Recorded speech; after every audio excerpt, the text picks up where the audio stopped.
Hi everyone, I'm Amy Weiss. Great questions in the room, by the way, of Mayor Lee's representative. I've been to a lot of these over the last month and a half, and Ed Lee showed up to one of them, I think, and hasn't bothered to go to any other of them, and sends a representative to some of them.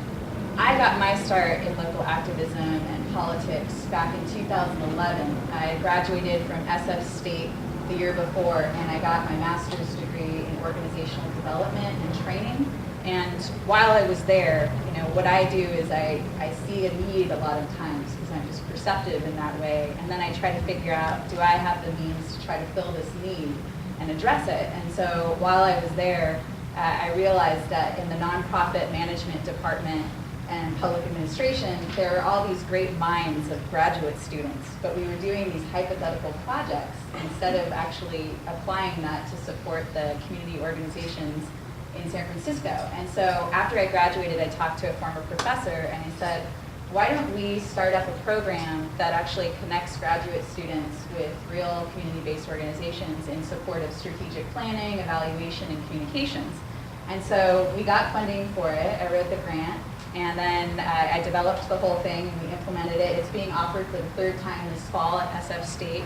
We've helped about 15 organizations so far. So that's one thing I'm really proud of.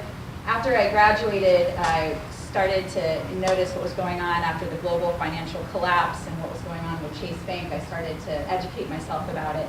And then all of a sudden, I saw a sign that said, just say no to Chase Bank when I was riding my bike by DeVis and fell. And I looked into it, and my neighbors were pushing back against a Chase Bank that was displacing 2 local businesses to move in at Divisadero and Oak. And what we were supposed to get as neighbors was a conditional use hearing because it was formula retail law.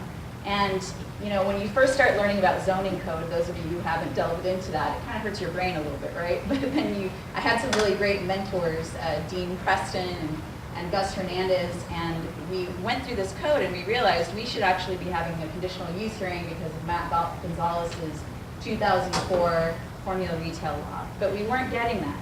And it was the Mayor's Office of Workforce and Development that actually saw this empty space, that there were these 3 business units, and there was one that was empty at the end, and it was purposefully being kept empty by the property owner.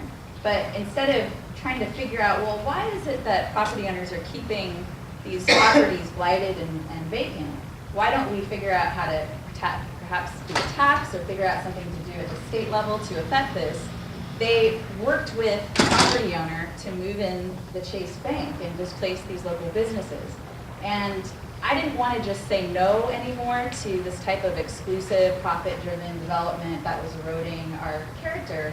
I wanted to figure out how to say yes and put my skill set to use. And so I started Neighbors Developing Divisadero to say yes in my backyard, to be a YIMBY, and say what is the kind of inclusive, culturally enriching, and sustainable development that I want to be supporting in my neighborhood. And I decided to enter in this race, and a lot of you are thinking, who is this person? She's from Divisadero. How is she entering into this citywide race and running for mayor? Well, I believe in democracy so much that I feel that if our leaders aren't being accountable to the needs of the people, that we actually have to step up and be that leadership and throw our hat in the ring, so to speak. And so I decided back in December that instead of feeling despair and apathy about the future of San Francisco, that I was going to get involved. I had helped out with John Avalos' campaign back in 2011. And I decided I'm going to get involved in this race, and I'll probably be using ranked choice voting strategy to support another candidate that's probably more established than me that's going to enter in.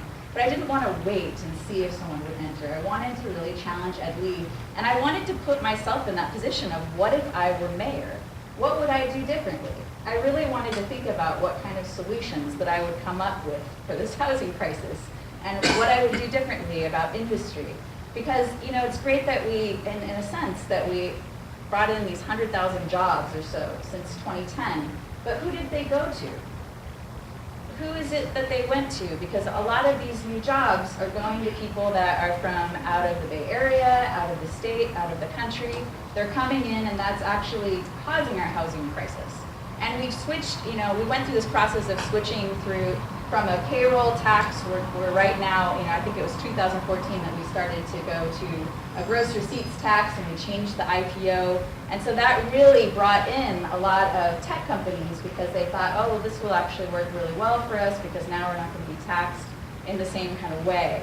And the same tech companies that were brought into Market Street under that guise of revitalizing Market Street, I wish that Ed Lee had done the same kind of thing that he didn't do, he didn't do on my block, which was ask why that was being kept vacant. Why was that business being kept vacant for 3 years? Why was Market Street being kept vacant and blighted all those years? And then we give this cash prize to the developers to be able to make out like bandits when people are coming in and they're pushing out small businesses and they're pushing out artists. And other things that I would like to do differently at this point are really think about how do we streamline the right type of development in San Francisco. And so next week on Wednesday night at El Rio, I'm getting together with 2 of the other candidates. We invite Ed Lee to come to these things and participate, but so far he hasn't responded around Prop I. And they're calling Prop I the pause for a plan in the mission and to put the moratorium on market rate housing. But I really want to focus on the plan part. Because what do we do to start rolling once we are able to put this halt on the speculation that's going on? And I don't know if you know this, but they call it the Monster on Mission at 16th and Mission.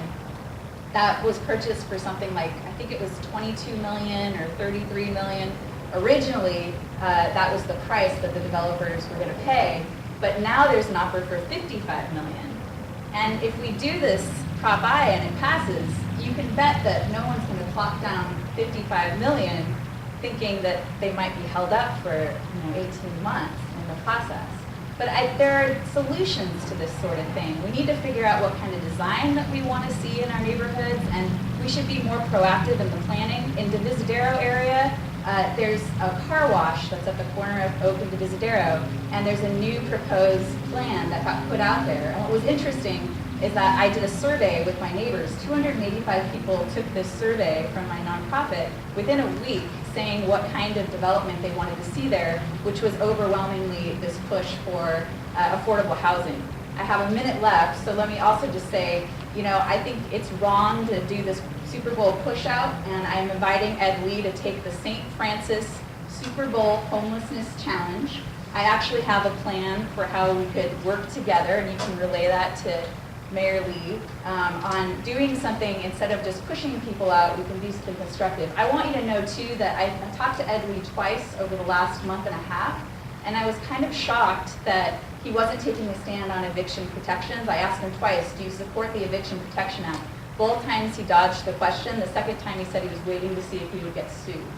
And so not only is he not taking the lead on these things, he's not really paying attention, and he's trying to dodge things. He also held us up on Clean Power SF. So we would be light years ahead of where we are right now with Clean Power if John Avalos had been elected mayor in 2011. Katie, thank you so much. All right, thank you.